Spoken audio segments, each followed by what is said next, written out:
Bro, Roz Hilton was trying to throw flying 12-6s on Yoel's head. I don't know why he needed to. He was 6'6". I can see it now. Platinum Mike Perry versus Jared Cannonier. Hey, if the paycheck is big enough, we can definitely get in there and throw some hands. Dirty boxing is a while out for you because you just had a major win, right? You're now back in the mix. So what do we see next for you? Paddy Pimblett versus Michael Chandler. Chandler is going to win that one. He'll grind out a win, but I think Pimblett gets hit, and I think Chandler hits too hard.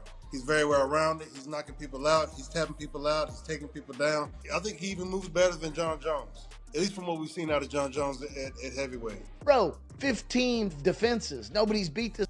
Don't tell me that Tom Aspinall is the guy to do it. Oh, we here, man. Back in the building. Overdogs podcast in the house today. Thank you for liking and subscribing to our channel. And if you didn't, make sure you go do that before I come rip your lips off. The tops and the bottoms. Don't get yourself hurt, squirt. Get a pad and hit that subscribe button. Okay, thank you. Here we are with the boys, Ice Bags and Mac Malley. We got some news. Yeah, so let's talk about this. We've had quite a bit of beef in the last 24 hours. We had Conor McGregor saying, Mike, come home to BKFC. I'm sorry I fired you, dog. Come home to BKFC. What a promoter he is, where he's like, he is. Oh, Mike's not going to come fight right now, so I'll fire him. It'll be hilarious. People just glaze him up all day for that. And then he's like, you know what? Mike, come on back right before I get a fight contracted and I got to come back. And anyways, and he's like making it look like he did it. He gets it. Yeah, he gets it. But I do want to say this. So I saw this clip of him at BKFC and he's in full promoter mode, right? And he's doing a great job. And he's like, there's no league. And this is right after DBX. There's no other league even worth watching out there right now. You know, he's going on. And I'm like, he's throwing shade at DBX, to be honest, because who else is he going to be talking about? But right? That's good. He's promoting with that too. Yeah. So you're not talking about UFC, right? So who else is out there? Ariel showed me the clip that I hadn't exactly seen, and he showed me the part where he said, you know, I need to come back. He's like, he's out there doing that dirty thing. Yeah, it's all right. That dirty thing, it's all right. That's what he said. So he came up to, and I'm not going to name names, but he came up to somebody that I know and was like, as soon as he got done with that shtick, right, came up to him, was like, hey, man, dirty boxing, y'all killed it, loved it, y'all did a great job. So it is the promoter, Conor, right? Which is, the guy's a genius when it comes to that. And it does take a genius when it comes to promotion. It really does. So drop some numbers on him, Josh, what we're talking about for Dirty Boxing 1. We've seen some big numbers, and we're approaching some extremely large numbers. Tell us about it. So I was just on a call about 30 minutes ago because all I've been focused on is numbers on DBX, right? Like I want to see, okay, how do we stack up? How do we do? And remember, this is only on 3 weeks notice, right? We didn't announce the card until 3 weeks before the fight. Most people do it 60 days, 45 days, right? We did it 3 weeks. We hit 48,000 to 50,000 concurrent viewers, right? Which is higher than Power Slap hit. On their first free one. It's higher than most promotions get. So 50,000 concurrent, 10.5 million views on the live stream of the fights. Past 30 days was 55 million views on DBX, and then 83 million views once you add in our podcast and Espanyol. And if you don't know this, we just launched and we are launching Overdogs Brazil. So if you're a Portuguese fan out there, Moicano and Parumpa, is that how you say it? Yeah. Mac, Parumpa, the coach. I think it's Parumpa. Anyway, I believe so. Moicano and Parumpa, they've now got their own show within the Overdogs network in Portuguese. I think it explodes. Yoel's show in Spanish has exploded. It shows that there's a demand and a lack of content in those markets, right? I'll say this. We're also talking to a very famous Russian fighter right now about Overdogs Russian, which DBX was pulling some major numbers off of these Russian networks, man. These Russian IG pages and stuff were showing clips of DBX, and I was seeing 15, 20,000 likes, 30,000 likes on some of these things. So, look, the Russians are all about the fighting. So we're now looking at that. But I think what we did interesting here was we had Jason Anik. He killed it. Jason, shout out to you. We had Tobin. He did a great job in the play-by-play. Mike, I thought you killed the color commentary. I thought you did a great job, dude. Like, legit. So we had that on the mainstream. And then we had Overdog's English running the mainstream. And then we had a couple of guys running the Spanish show. And then we had Moicano. People don't know this, but Moicano and Perumpa were commentating DBX Live in Portuguese, right? But not as many people saw it just because it was brand new, hadn't really launched yet. There was no promotion behind it. It came out that day. That day. Literally that day. Overdogs Brazil. That show did it's over 200,000 views on the live DBX show from the Portuguese page that nobody even knew existed until that morning. Good stuff, man. Look, I think it was, I'm just going to say it. It was the hottest sports league launch in the last 2 decades. Hands down, the hottest launch in 2 decades. That's 20 years if you didn't know. 20 years. That's right. If you're really bad at math, that is 20 years. I was 13 2 decades ago. Okay. One thing I've noticed about Dirty Boxing launch has been we've seen other organizations come in and, look at GFL like a year or two before they even launch. It's look what we're doing, look what we're doing, look what we're doing. And I just don't remember DBX, like in any other league coming in and having their first show and then other fighters and the fans talking about DBX as like a legitimate platform where you actually see some people calling out like, I'd love to see this fight under that rule set. I mean, people hopped on and now you have Ariel talking about it. The week after it really just came in hot, super hot, like a meteor, dude, took out the dinosaurs. Like it's actually really cool. And you guys killed it. We killed it for whatever I helped. Man, all action. 100%, Mike. It is action packed. So I was sitting there and I was talking to. Look, I was working a lot during the event, but I would try to get up and like make my way around. I talked to Aiden Ross for a minute and saw what he thought, or asked him what he thought. PBD, Patrick Bet Davis was at our table. Patrick Bet David was at our table. Talked to him. Him and his guys love it. His guys came to the first event in November. They brought Patrick in to the last fight. They all loved it. I just wanted to get like feedback, right? But one thing that I will say that I noticed is everybody that had a table or a chair did not take their eyes off of the ring. And think about that, right? Like I was talking to my dad about that a little bit. And he's like, dude, like I like watching UFC. He's like, but half the time I'm talking to my buddies, talking to you, I'm grabbing something to drink, it's this, and this. He's like, I was on the edge of my seat staring at the ring the entire time because you didn't know it is so action packed. You don't know when somebody's going to get knocked out. It could be 2 seconds. It could drag on for 3 rounds, right? But it's nonstop.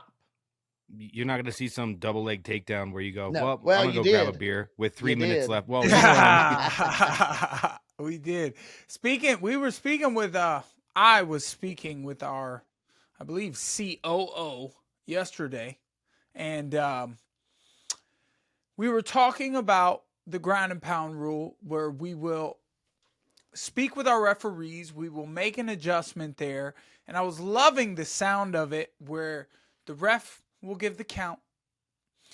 He'll have 5 seconds or even 10. We still got to decide that. There'll be ground and pound and you get the 5 seconds for the finish. The ref will count. Everything else will happen organically. And then you create an action-packed moment there. There's a hustle. They have to hurry and attempt to finish. And then there's a pause since people did struggle to get back up. Some knew the game. They were like, if I go down, I have to get back up. And now the referee will stand them back up. So instead of a 10 count, you're getting 5 or 10 seconds to ground and pound finish. And if you do not, if your opponent defends himself, the standing action will restart. Boom, all action. We're changing boxing. We knew this would be the most difficult portion of the rule set, right? And we were like, we're going to have to refine it. But I think we did figure that out, right? If you've got a boxing ref doing the 8 count, right? There's no reason he can't do the same count on a ground and pound, because I agree, Mike. Like, you should have a specific time to be able to finish them. And if you cannot finish them in that time, let the guy stand up and have a chance, right? Now, there was a couple of guys that got up well. If you look at Zach Pauga, right? He dropped, or maybe Wolf slipped. Wolf slipped a little bit. More of a push, but bro, yeah. But Boom got up immediately because he had been in there and knew, right? I'm not going to get mauled. And then who was it? The white guy, he ended up losing, but he was on the bottom. I forget his name, and I apologize for that. But he was on the bottom. He kind of wrapped him up a little bit, got stood back up. The second time he got knocked down, he got in the same position, but he was kind of up under the rope, and the guy was dropping bombs on him, and he was trying to wrap up. And I personally thought, like, let that go on a little further. The guy's he's not knocked out, right? Like, let him get a chance to, like, try to grab him and pull him in and get stood up again. Right. I remember talking with you about that when I said that fight could possibly be stopped in the UFC. He landed a couple good shots after the big knockdown. It was the big knockdown that the referee was looking at, and he landed a couple good ones after. So it's some of those are up to the referee's discretion. I think it helps with the ones when the guys they kind of fall over or pushed over or, tripped over a little bit, even though technically we don't have the trips or the grappling aspect or the wrestling aspect, but the ground and pound was still continuing, which it would be good with that 5 seconds or so, because if they fall over and they can defend themselves, Bamboje was defending himself well, but he's staying there getting ground and pounded for 10 or 15 seconds, and it was a little too long. Yeah, it was one of the guys on Twitter. It was I think he goes by Caposa, right? And this guy covers everything. Maybe the most legitimate coverage you're going to get globally of like fights is Caposa, probably. Yes. Yeah, and he has a full understanding, right? Which I enjoy. I'm much more of a casual fan. This guy is deep in the trenches, right? And he said, I asked him, I said, what do you think about the rule set? He's like, honestly, my favorite rule set, but we need to you got to clean up the ground and pound. So that, and I told him, we will clean up the ground and pound. That is 100% at the top of our agenda. We have in my opinion, the best rule set for pure strikers on the planet, hands down. And that brings a lot of opportunities to fighters across the globe. I like how quick you guys are addressing that, because I mean, you and me, Bags, we talked about that. Only 2 things I could find that anyone complained about, and that was that. So I mean, attacking it from a different angle and just, making sure this rule set fine tunes itself to deliver the highest quality clips and KOs and all that. It was quite exciting. The first show had a lot of great excitement, and 8 out of 12 finishes. Like, come on, 67 8 out of 12 finishes. Mm-hmm. And dude, some bangers in there, right? The Arlovsky stoppage, like that was crazy. Yoel going 3 rounds, right? He just could, the dude did a great job of keeping his distance until Yoel said, I'm going to eat, that was a fun one. Pauga and Wolf. And congratulations congratulations to Wolf. I think we just signed him as the first long-term contract for DBX today, and he deserves it. Yes, he does, man. He deserves it. I thought I told, I was like, man, you grew so much from just a pilot show that we had, and he really jumped on the mic, and Erickson Lubinson was giving him some comments on Instagram about his post-fight speech, because he may have chopped off of Adrian Broner a little bit. He's the can man. But I'm like, it's just, he's giving Adrian some respect there by using his line. And, Lubinson was jumping on Wolf for it, but Wolf's all for it. He's commenting, replying back. He's like, bring that dude. 100%. And hey, look, and I got no problem. Poga fought a great fight, right? Like he rocked. I'm telling you, I've watched this thing back 5 times already. He rocked Wolf to the point where I was like, dude, nobody's gonna stand up through those. He caught him with 3 uppercuts where his whole head shook. You know what I mean? And dude just kept ticking. And like that's the people you need. And the pre-fight interview that they played on the screen and cut this into this, Gary, it was phenomenal, bro. Talking ass. Oh, it was phenomenal, bro. He said if I get to beat up and not go to jail, count me in. All right, Jared's here, man. Let's talk with our guest today, Jared Cannonier. What's up, brother? How you doing? Hey, I'm doing good, my man. How's it going? Thank you for having me in. How you doing, Mike? I'm doing well. Thank you. Thanks for coming on. Thank you for having me, brother. I appreciate the invite. Happy to be here. Hey, man, I watched your last fight against RoboCop, and what an incredible fight it was. You had a little adversity there where his size was working for him in the beginning, maybe the first 2 rounds. And, you know, what was it when you sharpened up, you tightened up your defense, you started moving in and out a little bit more to create that distance control and setting up your timing, landing the shots. Usually you're the bigger fighter in the ring, but RoboCop was enormous. So, like, what was it that changed, that woke you up in that fight? Not to say you weren't awake, but like it was a tough battle. What did you tell yourself that made you change the trajectory? Well, you know, I initially went into it with my game plan of not standing in front of him and letting his size be a factor in the fight. And I guess at the beginning of the fight, I had to find that the rhythm in order to find that rhythm, and it took longer than I necessarily needed it to. So I took some shots in that first round, and but yeah, in that second round, you know, I decided. Well, not decided, but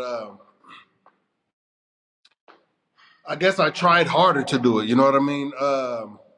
Put more effort into it, more emphasis into it, I guess. I made it work, and I was able to take less damage in those later rounds and start doing my own damage. This is a very brutal fight. I mean, both you guys had so much power you were hitting each other with, and to come back and say, you know, in the fight, you're like, I'm not giving up, and I'm going to find this timing. And then you started landing good shots on him. And even when you did, he didn't wither either. He took some big shots and continued to try to stalk you down. Do your coaches ever bring rocks in the corner that you can touch in between rounds? Hold on, what do you mean by that? Do my coach bring rocks that I can? Well, I know you mess with the stones. You like different stones, and if you've never taken them into the corner, no, I don't think.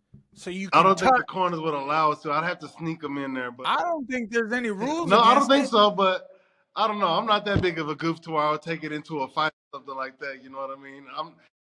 It's not that big of a. It's not that sentimental or that. I'm not that superstitious with it. You know what I mean? Okay. On top of that, I don't necessarily use it to win in fights. You know what I mean? I just use it for my own personal acquisition of knowledge and like that. So, but it looks good though. Some of the jewelry I have of it, it looks good. So I'll flex with some of it. No doubt. You know, I haven't really been doing it lately. Really been focusing on my training, focusing on being prepared for these guys who's going to be coming after me like they are, and being prepared so I can win. Well, speaking of that, you know, we have some questions about, you know, your thoughts on a DDP or a Khamzat Chimaev matchup for if you were to face them, or eventually, or if Khamzat deserves that next title shot against DDP and how you think all that plays out? Well, it's I definitely think he's probably going to get the next shot.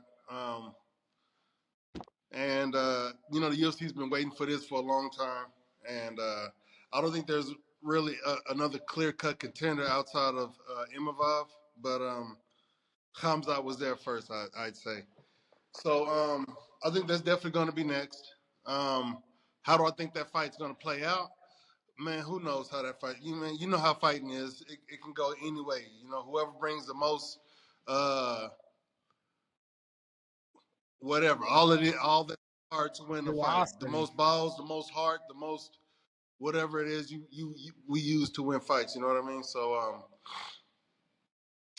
I've gotten away from predicting fights because as a fighter myself, I know how these fights can go. They can go any way at any time on any day. So I trust in the beauty of martial arts that these two guys are going to come together and give us an entertaining show, something that we can all be entertained by, or something that I can learn from. You know what I mean? Watching two guys at a high level. So Here's something that I don't think a lot of people know.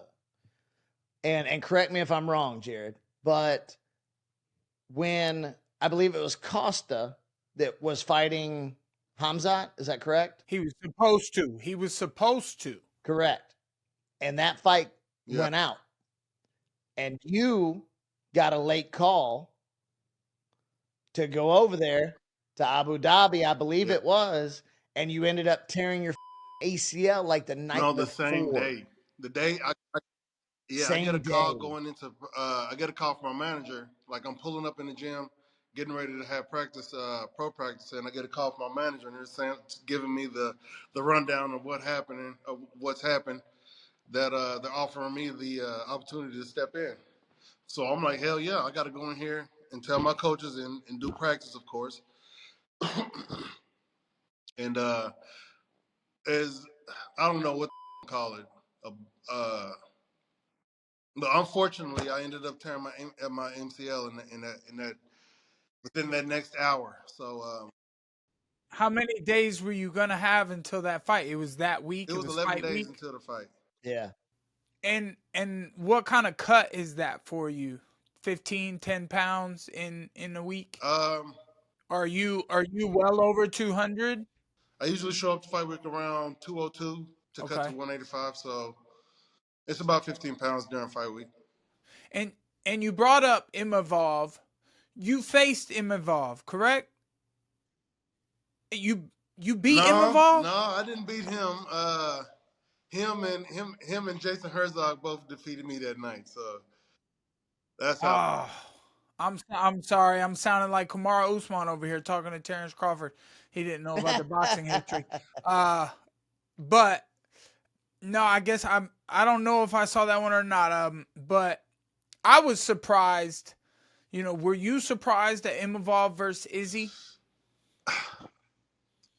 No, because fighting is all over the place and you never know what's going to happen. I thought Izzy was doing good. I thought the fight went how I thought it was going to go for both parties. I thought Izzy was going to be able to move around and score shots from the outside. I thought Imavov may have been a little too patient and give Israel that time to do his thing. But I also know that Imavov has a good counter strike. You know what I mean? Especially a good right cross, which is what he hit me with, leading up to the end of my fight with him. I feel like I remember your fight with Imavov not being something happened to you. It was a controversial stoppage. It was, I think it was the start of the fourth round. It was in the fourth round, and I think I stepped in for a jab, and he timed a cross off of it and hit me with a cross off jab, and had me on shaky legs. Put me on my heels. I was moving away from him, and it was quite a sequence. I think that the whole sequence took from the time he hit me to the time the ref stepped in and I feel stopped it unjustly. I think it was maybe like it had to have been like 10 to 15 seconds. But anyway, he was still putting pressure on as he had me rocked naturally. And then, but right before the ref steps in, I'm gathering my bearings, and I threw a counter strike at him. I didn't hit him with it, but I'm enough those strikes at him, and then that's when the ref stepped in. So that's how that fight went with him. Yeah, you were. I do remember a little bit more now because I think I expected you to. I thought you were gonna win that fight, but there's two guys in 185 that to me never truly looked incredible until DDP and Imavov were those people that were like they looked good, they looked okay, but it's like they weren't on the top. And then DDP's last performance, he looked great against Sean Strickland. He looked really strong and vicious. And then Imavov against Izzy, he surprised me again. 185 is a very tough division. You guys cut some weight and you put it on in the ring. You're very strong people and you hit very hard. So how many do you think for you get you that title opportunity again? I don't know. It's hard to say. In the UFC, it can happen in the blink of an eye, or it can take a bunch of fights. You know what I mean? So what's on the draw? What's on the draw for you for the next one? If you have any info that you can share with that, because if you go out there and you do what the Killer Gorilla can do and knock somebody out wholeheartedly, that could put you right in that lineup. Certainly can. So again, that's what my preparation is geared towards. You know what I mean? Getting the next victory, making it dramatic, making it highlight worthy. All that good stuff. So and like you said, doing it the only way to kill a gorilla can. So I was planning on getting back in the summertime. You know what I mean? June, July. But I have tear in my meniscus that I'm having to deal with right now, and I might end up getting surgery on that to repair it, and that'll probably put me out until the end of the year. So I had a meniscus surgery once. I was looking for a piece of paper because I wanted to explain it how the doctor explained to me. He showed me a piece of paper and he put a little rip in it, and he said, "This is your meniscus." Was the piece of paper, and with the tear in it, sometimes it gets bundled up, and like you feel that lock in your leg, and then he goes, "What we do in the surgery." So he takes the tear and he just rips off a piece of the paper. And then there's this big gap in the paper. And he's like, "That's what we do with your meniscus. We just clean that and take that out so then it can't lock up anymore." And I remember seeing him with that paper and being like, I don't know if I want to do that.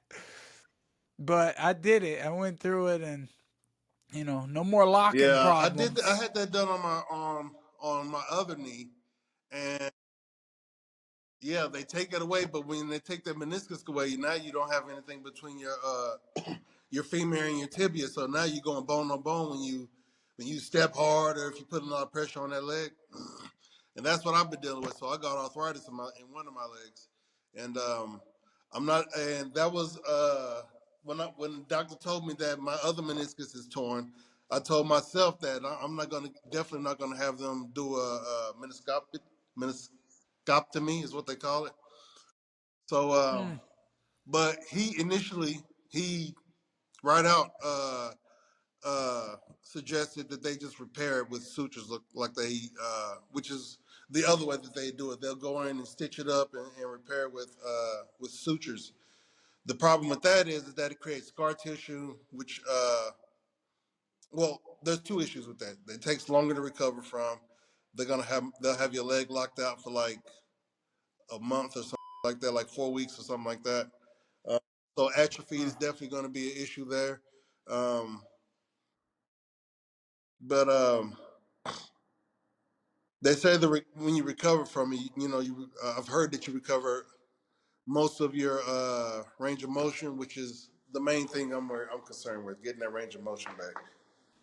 Man, that's tough, man. MMA just is really brutal on your entire body. It's not just one area, grappling and getting kicked so hard. You know, most of us, you know, how MMA transitioned from, we used to kick the thigh, and now all the time it's calf kicks Yeah. now, and you know, people try to stomp your knees, and you know, it's pretty intense on the body. And you know, even me, I'm 33.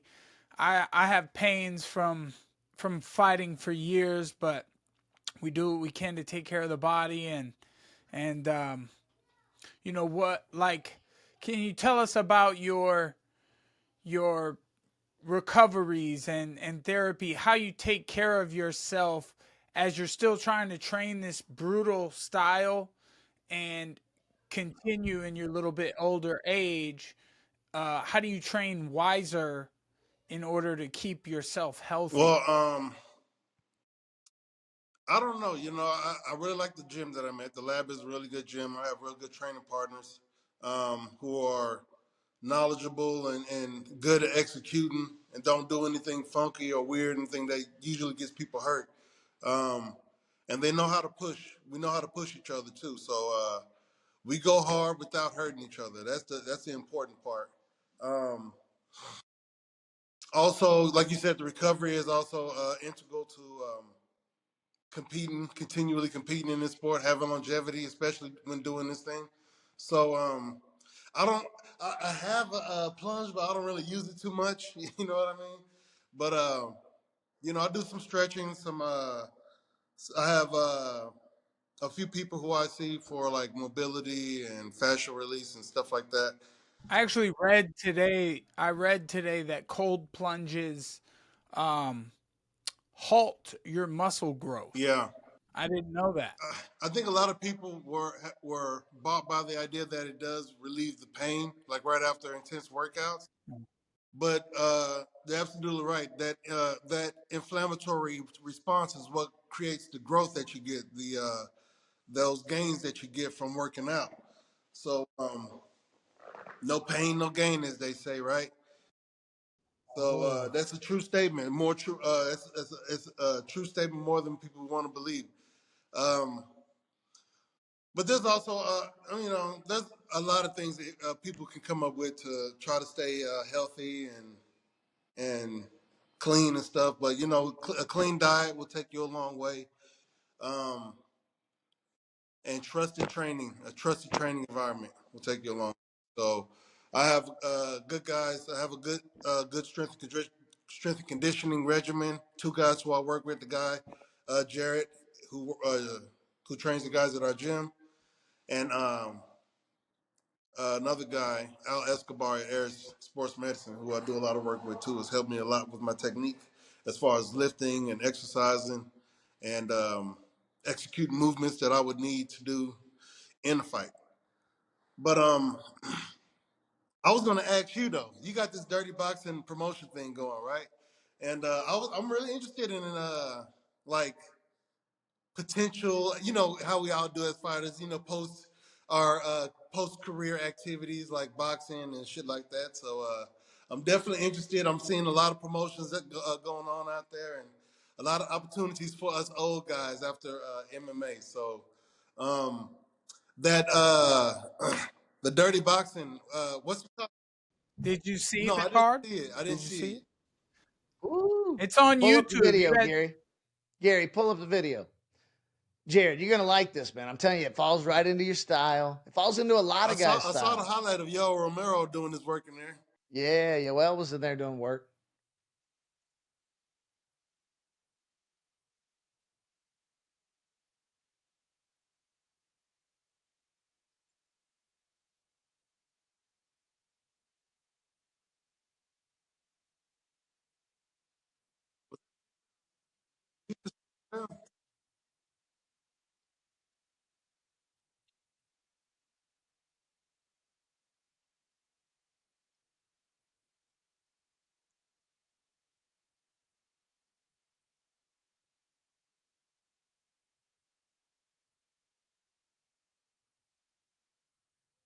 All right, Mike, quick rundown on the rule set, and let's see what Jared thinks.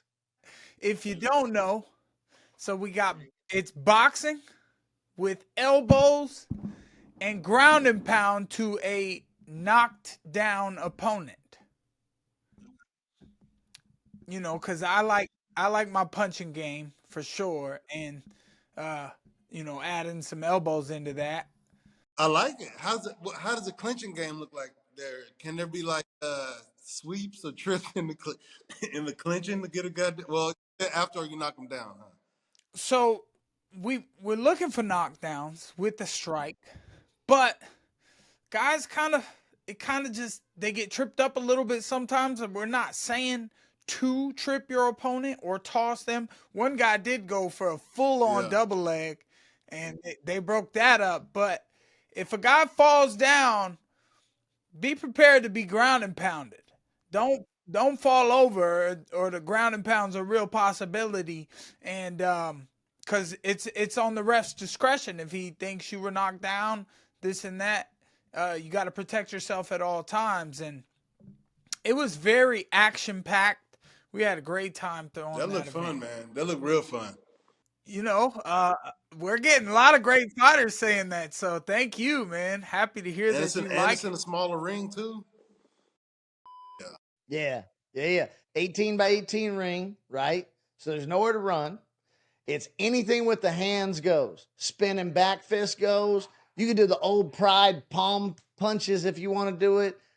Elbows. If you saw Arlovsky fought and cut a dude, his head was split all the way down to the point where they peeled that thing open and said, "Nah, you ain't going any further." So elbows go, spinning back fist, spinning elbows, anything upper body goes. But when you knock him down, you can finish him off. Bro, Roz Hilton was trying to throw flying 12-6s on Yoel's head. He was. He was. I don't know why he needed to. He was 6'6", but he kept jumping up and trying to drop a 12-6. So if a guy gets knocked down, how does he get back? Can he wrestle his way back up into a clinching situation? Yep. Yes. Technically, yes. Grabbing and pulling your opponent in.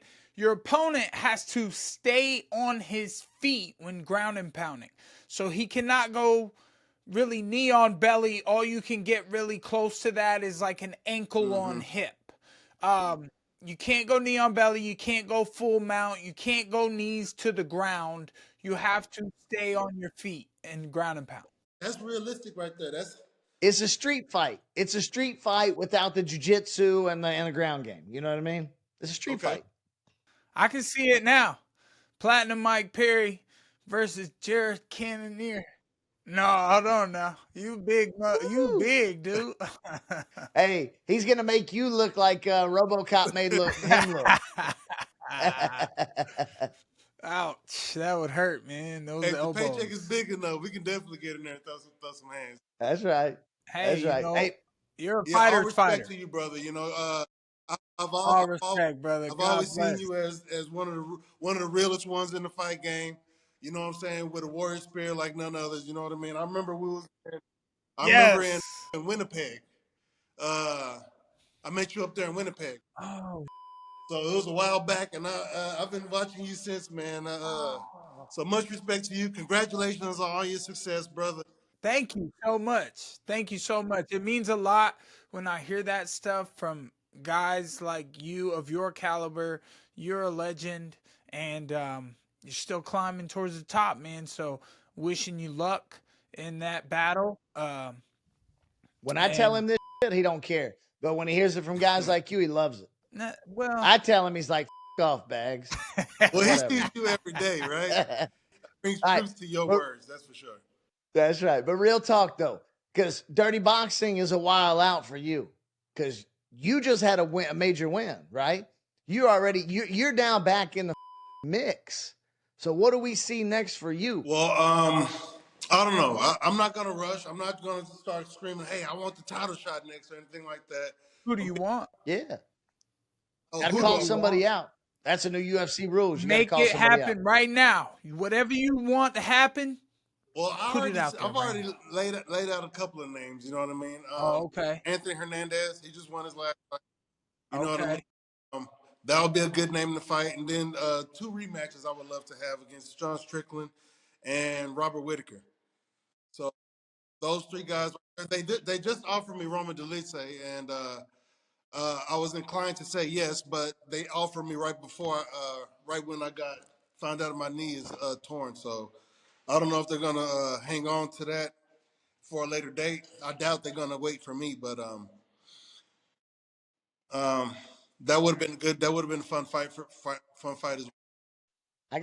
I gotta say, man, you know what I would love to see? I would love to see Jared and Strickland Again, Yeah, yeah. I want to see an all out brawl on the feet. Like, you know, I'm thinking that's what we would get, because the last time I fought him, he said it himself. He fought like a. I felt like he didn't come forward like I expected him to. So I think, and then after he fought me, he went on to win the title. You know, he won 2-1, won the title. yeah, So, the ego with me would like to take credit for making him a better fighter. You know what I mean? yeah.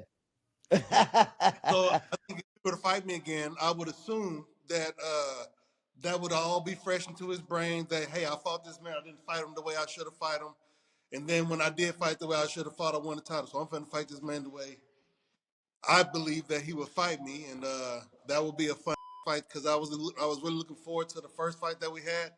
But to be honest, I got kind of frustrated and kind of bored because he wasn't going forward, as much. You know what I mean? And yeah. So hopefully, I mean, I could see that yeah. again. So hopefully he fights and he comes forward like he usually does. Whether he's throwing his jabs and his teeps to whatever effect they're going to be against me. He's gonna play the points, where he's gonna jab, shoulder roll. He's gonna move, especially with his recent nose injury. You know, he's gonna watch out for things a little differently now, and play that shoulder roll and those points with the jab. He does use that teep, is a little awkward, comes in there, and you fight very strong in your base. You know, I've done that. I've definitely I'm done not trying that. to win ball points, and that's sometimes to my detriment. You know what I mean? I'm not trying to win by points. I'm really trying to hit you, make you feel it, and then see the reaction that I'm gonna get out of it. But yeah, I'm not really concerned myself with how the judges feel about what I'm doing. I don't even know that they're there, to be honest. I've never even thought about the judges being there when I step into a fight ring. So I don't think Mike does either. I think you and Mike are on the same page. I don't think either one of y'all look at the judges. Well, I try to get in the flow state sometimes. Yeah, can't worry about a judge while you're fighting. no. You know, when your back's like, I'll be at the gym and I'll be up against the ropes and I'll be feeling like Tyson Fury or Ali when they were dancing on the ropes, and they were just flow state. You could just dodge everything, play the points. But it's hard. Mayweather-esque. It's so much harder. There's 2 things we're looking at here, Jared. I want to get your feedback on. One is they're talking about a potential Dillon Danis versus Mike Perry MMA event, right? Wow. And I think a lot of people want to see Dillon get that mouth shut up. And so I think Mike Perry's the When's one the to last do time it. Dillon fought? Who knows? The offer was low. They're giving me like 250 or 300 for that, and I said no. Yeah, no. So Nah. Only chance Dillon has, Dillon will grab that pinky toe and twist it. That's all he could do. That's all he can do. Hey, here's the one I want to see, though.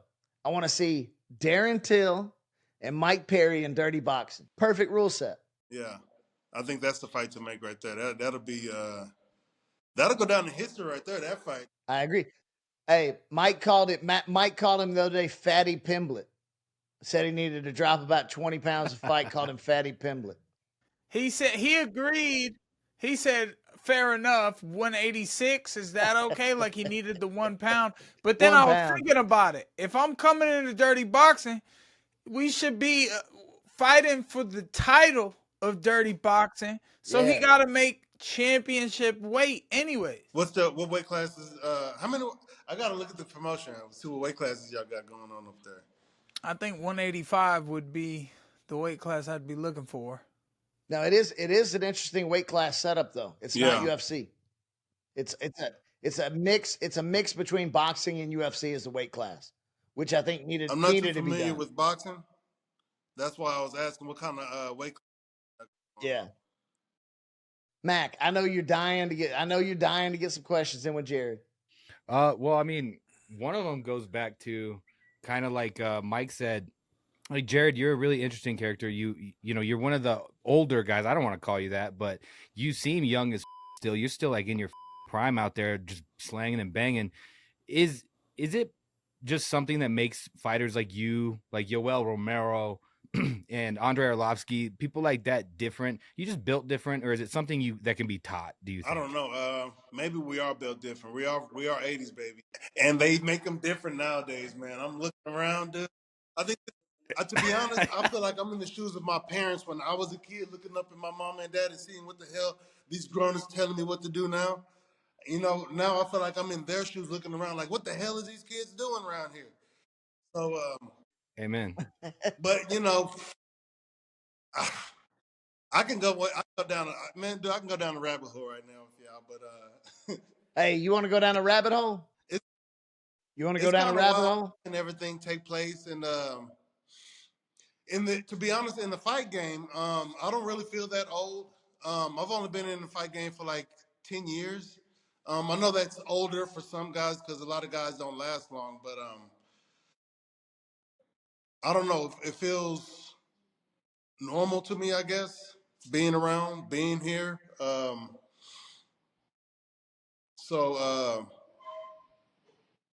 Yeah, it feels like I'm still on the journey. It feels like I'm still in the midst of it. So it's hard to step out of it and be like, yep, I'm an old man. Look at what's going on around here.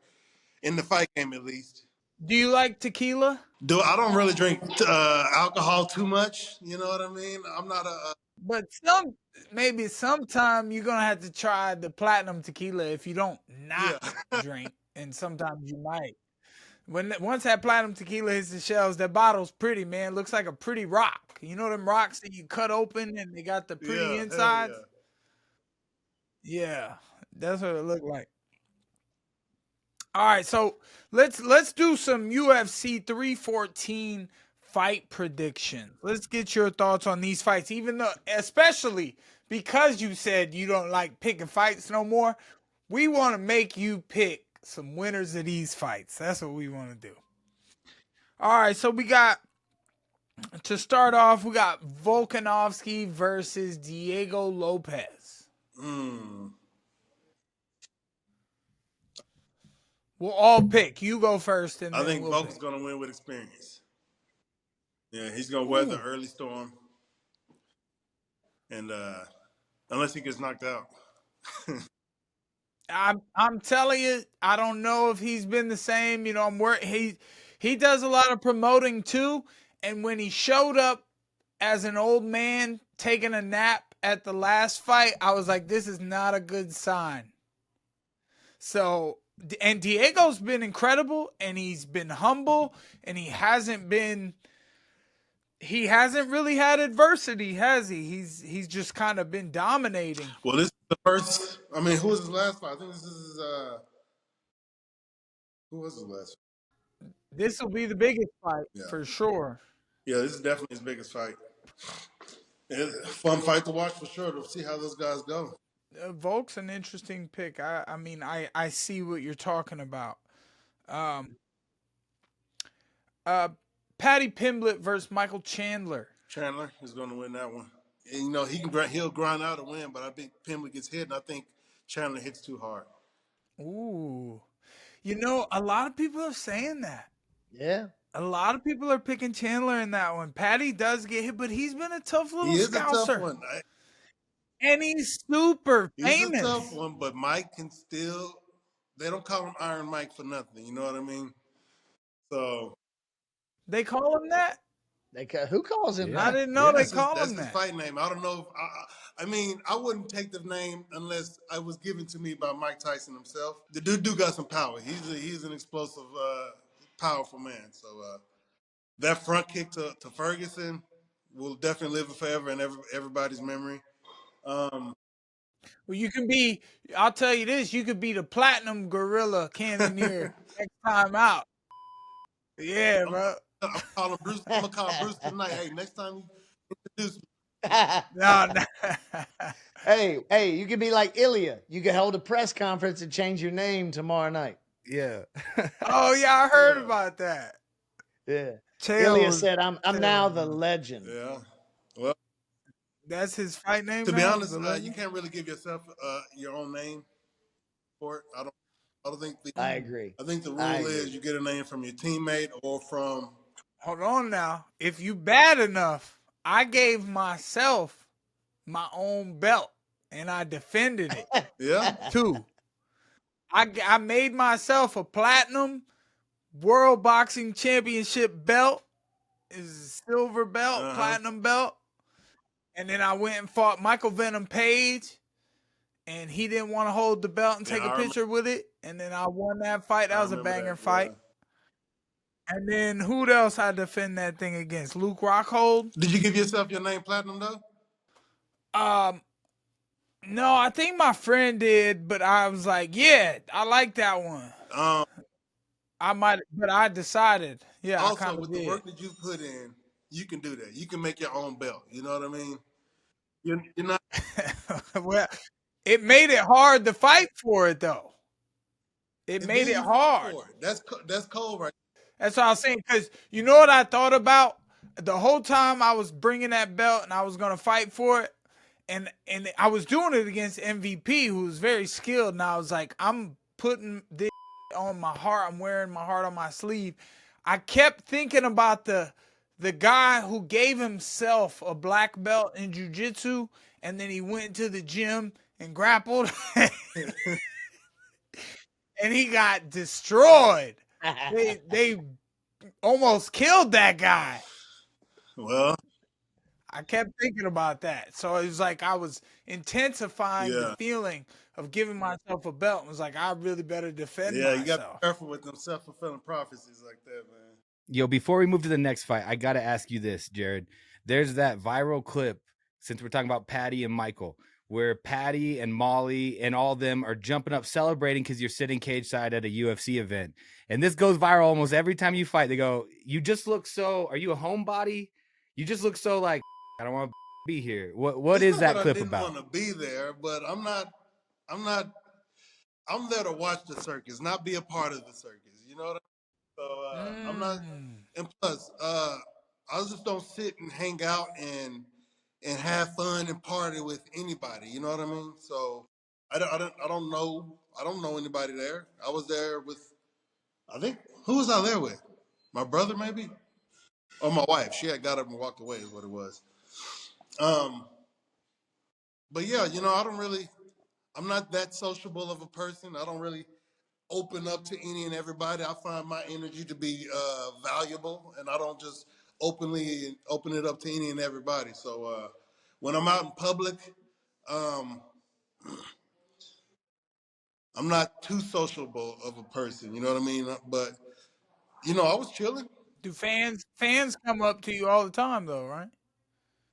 Fans come up Oh to yeah, you all the time? yeah. Fans come up to me all the time, and it's all good. You know what I mean? Unless they're weird. Unless I'm in the bathroom with my and they over here trying to give me some dapping. Like, man, come on now. Yo, can I take a picture? Yeah, while I'm peeing. Come on. They all just Oh, that's great. That's great. That's priceless though. I'll say this though. I'll say this. I think you came out your shell on this show. Oh yeah, you think so? Okay. Yeah, I think so. Like I said, I'm not just an open book for any and everybody to have access to. Yeah. I consider my attention, my energy, to be valuable, and whoever I give it to should be grateful that I'm giving it to them. Not to sound, I know I sound a little pretentious, but I'm a self-supremacist.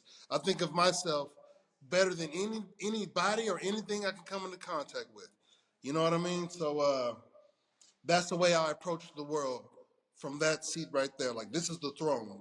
The person that you're looking at is the throne that I sit in.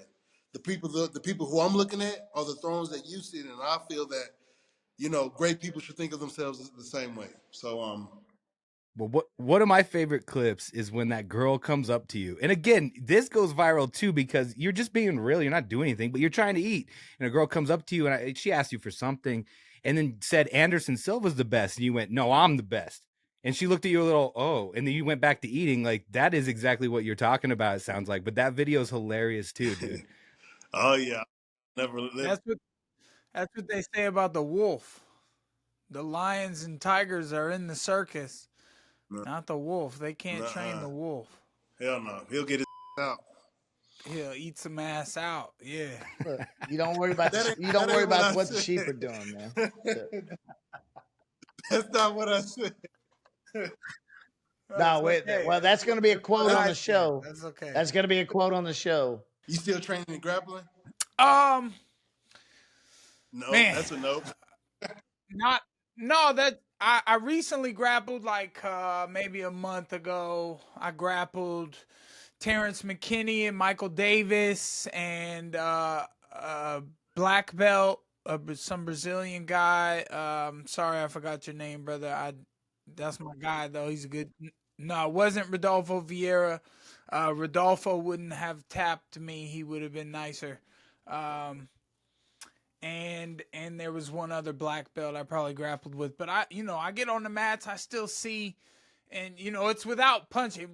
With punching, I still got some really good MMA skills.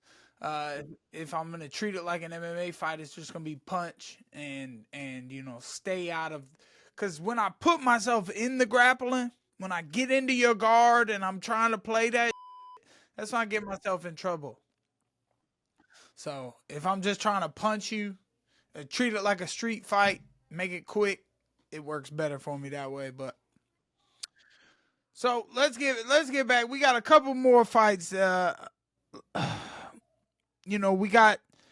go. Bryce Mitchell versus Jon Silva. I like this.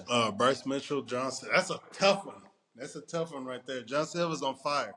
That one guy who smokes cigarettes and Parates is his name. He said Silva's gonna kill Bryce. He definitely has the skills to do so. I think he's definitely. I think Bryce is may be outmatched on the feet skill wise.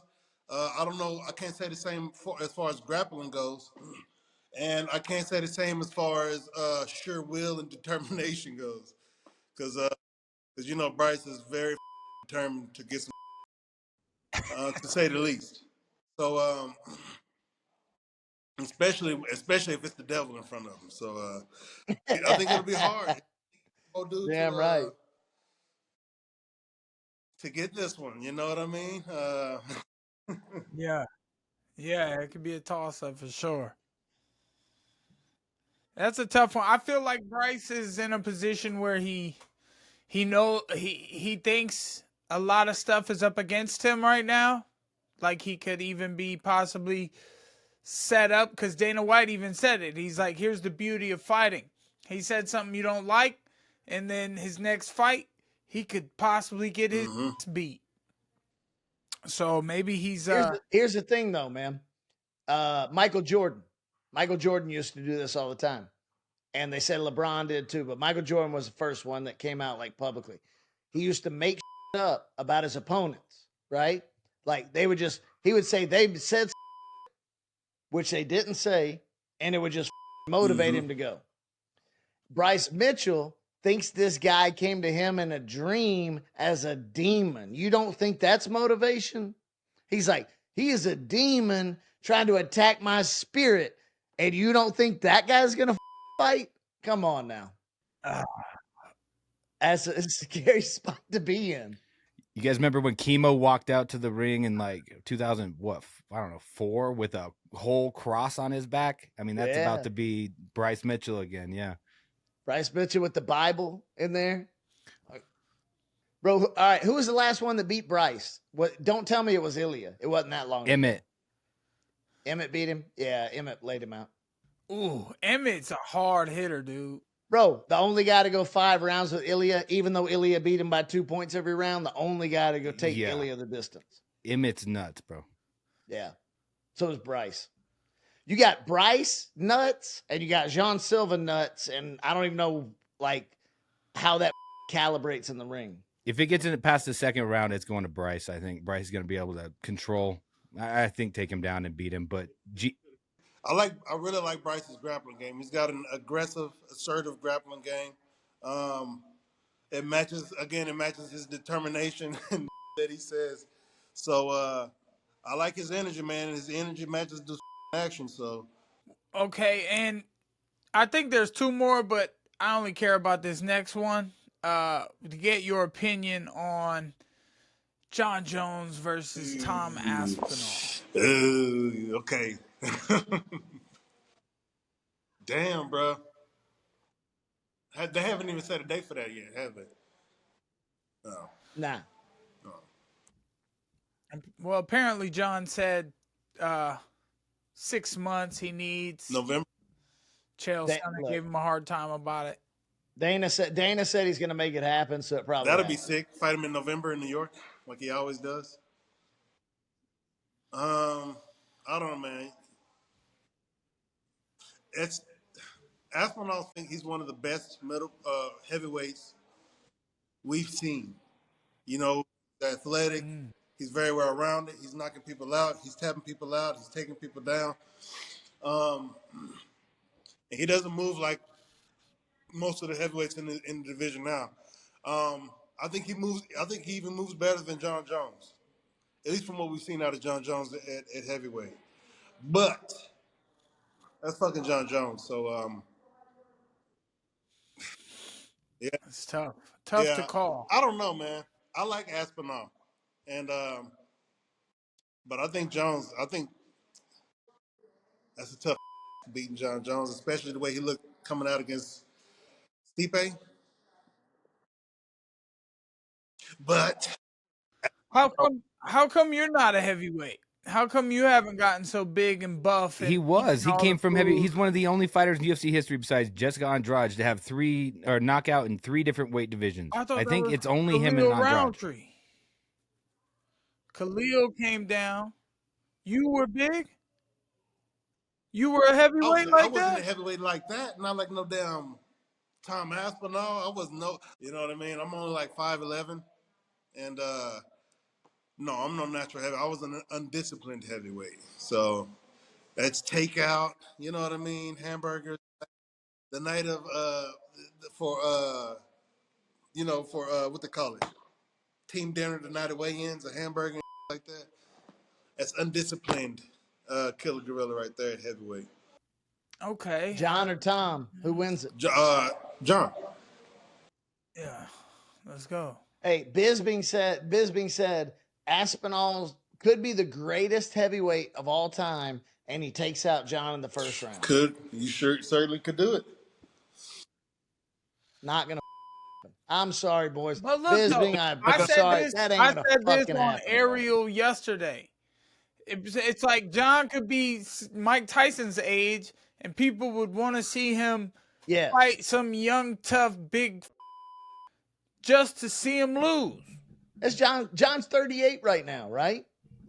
38? Yeah. 39? I don't know. People still calling him out like, bro, 15 defenses. Nobody's beat this. Don't tell me that Tom Aspinall is the guy to do it. He might be. He might catch him with one.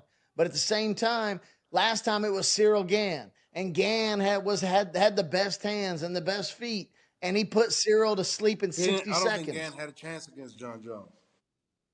Nah, he didn't. Hey, but here's the thing. Gann started as a minus 400 favorite against Jon. I mean, that's how you get people to buy tickets right there. But as a fighter, myself, as a martial artist, Aspinall definitely has way more of a chance than Gann has. He has more of a chance than any other heavyweight. I think anybody he's fought, more of a chance than Dominic Reyes that everybody says he arguably lost that fight against. I think Tom Aspinall is just a much better all-around fighter. On top of that, this guy's a heavyweight. So you don't see heavyweights move. I've never seen a heavyweight strike the way this guy in MMA. Let me put it like that. because I know they can do that in boxing. You know what I mean? But this guy can wrestle. He can throw hands. He's fast. He's technical. You know what I mean? So he definitely has a chance to get it done. I think it's a big because that's Jon Jones, and I think I think he has one of the highest IQs of fighters in the game. I think it's definitely on par with Mighty Mouse. So Agreed. But I think, that the game has changed and the game changes all the time, and we've watched Jones see the game change. He's been the one changing the game because we watch him fight and he's always come back better. Like, I remember seeing when Jon Jones was fighting some people that I thought were better boxers than he was, and I thought that there was a time where Jones, with his long arms and his wrestling abilities and his kicks, I thought his boxing may not have been the best. And then he comes in and he boxes Stipe Miocic up, who was one of the best heavyweight boxers. And I get it. It's hard to know because he always dominated at 205 until he finally had two heavyweight fights. And they try to take everything away from him. I just, like, the fan base a lot of the time is so annoying because they just got here. Like, you're all a bunch of, your girlfriends are on, and now you watch the fight game all of a sudden because you try to gamble $20 on Bovada and you have no idea what you're talking about, and that's why your girlfriend's selling pictures because you don't know what the you're talking about, and you got no respect for the game or yourself or your mother. You don't even respect your own mother. There's something wrong with you, and as long as you subscribe to the channel, I don't give a I don't really care what you do. So talk all the you want. You ain't gonna do it to my face, or me and the gorilla gonna come and send you to Manila. I'm sorry, man. Hey, Gorilla, man, thank you so much, man, for coming on to the show and just hanging out with us today. It means a lot because you said you don't vibe with everybody, and I'm a big fan of you and your presence, the way you carry yourself, and you're such a strong-minded individual. I respect the heck out of you, and thank you, man. Thanks for coming on. Amen. Brother, I'm gonna keep watching. I'm gonna start watching. I'm gonna subscribe to. Also, I'm gonna you better. You better, man. Dirty boxing. On goings on, and one thing you may see the gorilla versus Mike or just the gorilla. I would love to see you fight in dirty boxing one day, and I think that would be incredible. Yeah, I'm gonna add that to my bucket list. Sounds good, brother. Thank you, sir. Thank you, guys. All right, guys. Dude, I've been trying to get him on for a minute, man. No, that was cool, man. He was chilling with us, and he said he don't with nobody, but he with the platinum one, dog. That's my dog right there, the killer gorilla. I ain't mean to say his name all flippery. My lips was getting tired. Hey, yo, pause. That sounded crazy, dude. Well, that was like my number one question for him. He goes like viral because he's always got like these videos of him just looking pissed being around anybody. And I didn't know how to ask him it, but it kind of came up organically. And like you said, I mean, I knew you can't really find. I wanted to ask him about how his career started in Alaska because he's not from Alaska. I'm sorry that I send him away then. No, it's all good. No, it's all. We had him for an hour and he opened up in a way I'm not used to seeing. So no, I thought it was good. Guarantee you that's the longest. I guarantee you that's the longest Jared Cannonier interview in history by far. Yeah, dude, look up his Wikipedia. You can't find about him. Like there's nothing. It's like he started fighting then. I'm glad that you vibe with us because you definitely he opened up toward the second half. He opened up completely. You know what I mean? And that's what we want to get out of people is like we just want to talk, man. And guys love to do that. When they realize, like, hey, you don't have a agenda against me and trying to like squeeze some out of me and a quote or whatever, everybody opens up. It's like, it's guy talk. And that's what people love about this show is just, it's guy talk. That's it. There's no agenda here. We just want to 100%. with the coolest people ever on earth, honestly. All love, man. We just, life is short, so let's have a good time. That's what we're about over here at Overdogs Podcast. Shout out to Ice Bags, man. He is giving the opportunities to all of the languages. It's a smart decision, yes, but it's also a very open-minded opportunity for those that he's involving. It's a great option for me to get to be here and talk on Overdogs Podcast for all the guys, you know, for Yoel on Espanyol, you know, and Money Moicano on Portuguese, and now maybe Russia. So whatever language you find yourself wanting to listen to and hear about, Overdogs Podcast will be there for you. So make sure you like and subscribe. And I can't tell you enough, you know, we appreciate you guys tuning in as always. And until next time. Go talk in the comments about me and Mac, about how you only want to listen to Mike. You get talk. I mean, I am quite the voice. I am quite the voice on this podcast. Yeah. Thank you, sir. I appreciate it. I thought my commentary was hilarious in DBX. On DBX, it was great. Hilarious. When you called, when you said, "Hey, I'm glad I could give Conor a job." No, Tobit. Yeah. Yeah, that was good. Hey, hang on, but tell this story because it wasn't even your joke. No, it was my dad's joke. I said that on the broadcast. I said, yo, my dad texted me, said I got Conor working for me in the ring. Hilarious. The best things my dad's done since birthing me. He was pregnant for 9 months. Damn. Congratulations, Mr. Perry, on the birth. And hey, while you're on your Disney cruise, and we're throwing a fight, maybe we get your dad to commentate. That is not a good idea. We'll find out, won't we? You won't be here, so you won't. Well, it's not my fault. I told Abe months ago that I was going on this family cruise, and it's very important. It took 5 months just for us to be able to go on it, and it's a very special cruise, a new ship, and it's going to be amazing. So I'm sorry, and trust me, in my head I'm like, be the businessman that you always thought of. That's like, you know what, I have to make this sacrifice, and it's like, no, dude, I earned this vacation. I've never been on a cruise with my family. I want to do this for my children. Hear me out. We do DBX on the cruise ship. Yeah. You know? I'm saying, just let me call in and I'll commentate while I'm watching on YouTube. Just call No, in. hey, you can't. Look, we'll let you. Hey, here's what we'll do. You'll run the Overdogs version of the show. You can commentate live from there. We can do that. That's you got my wheels turning. Now we're good. All right, let's do it. Let's hope the boat's Wi-Fi. Your Wi-Fi, the Wi-Fi connection in the middle of the ocean. I have to bring my setup.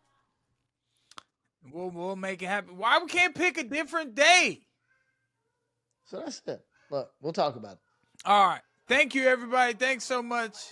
Thanks, I don't know guys. what part of that's going to make it in, but we appreciate you guys. You guys have a good night. Thanks so much. Peace. See you, boys. Peace, brothers.